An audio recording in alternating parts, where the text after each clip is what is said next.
Orchid হোমসে আসলেন, হ্যাঁ, আপনাদের কেমন লাগলো শেয়ার অভিজ্ঞতা? এবং চিলাপাতা জঙ্গল যে জলদাপাড়া ন্যাশনাল পার্কের আন্ডারে পড়ে, তা আপনাদের কেমন লাগলো? হোমস্টে সম্বন্ধে বলবেন একটু, আর জঙ্গলের সম্বন্ধে, চিলাপাতা জঙ্গলের সম্বন্ধে একটু বলবেন। হোমস তো অসাধারণ, এত সুন্দর এখানকার মানে পরিষেবা এত ভালো, এত সুন্দর রুম, এত নির্জন নিরালায়। আমরা তো একদম ঘিঞ্জি টাউনে থাকি, সেখান থেকে একটু নির্জন নিরালায় ভালোই লাগলো। তো এটার তো আর কি মানে ব্যাখ্যা দিব আমি নিজেও জানি না, এখানে একটু কবির ব্যাপার হয়ে যাচ্ছে। তো অসাধারণ একটা জায়গায় এসেছি, যাই হোক আমাদের কপাল ভালো। আর আমরা তো আজকে সেই ভোরবেলা সেই 5:30টায় উঠে খুব মানে এক্সাইটেড হয়েছিলাম যে আমরা চিলাপাতা ফরেস্টে যাব।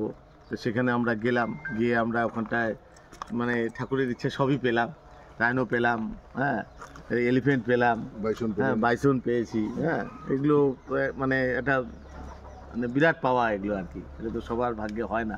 তো যাই হোক, কোনো না কোনোভাবে আমাদের আজকে লাগ ভালো।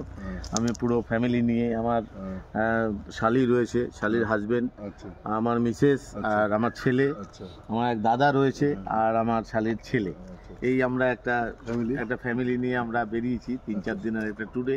আমরা অ্যাকচুয়ালি থাকি মালদা একদম হার্ট অফ দ্য টাউন, রথবাড়িতে আমাদের বাড়ি। আমার নাম বিপ্লব মালাকার, আমার বোনজামাই রয়েছেন বরুণ দাস, আমার মিসেস রীতা মালাকার, শালিকা হেমা মালাকার, আমার একটা ছেলে। এই তো আমরা পুরো পরিবার নিয়ে এই জায়গায় এসেছি। আমাদের মানে বিমলদা অসাধারণ, বিমলদা লোক ভালো, বিমলদার এখানে আমরা আবার পরবর্তীতে আসার জন্য ছটফট থাকবে আমাদের মন। খুব ইমোশনাল হয়ে গেলাম। Thank you sir, thank you, thank you, thank you, thank you, thank you sir, thank you, নমস্কার।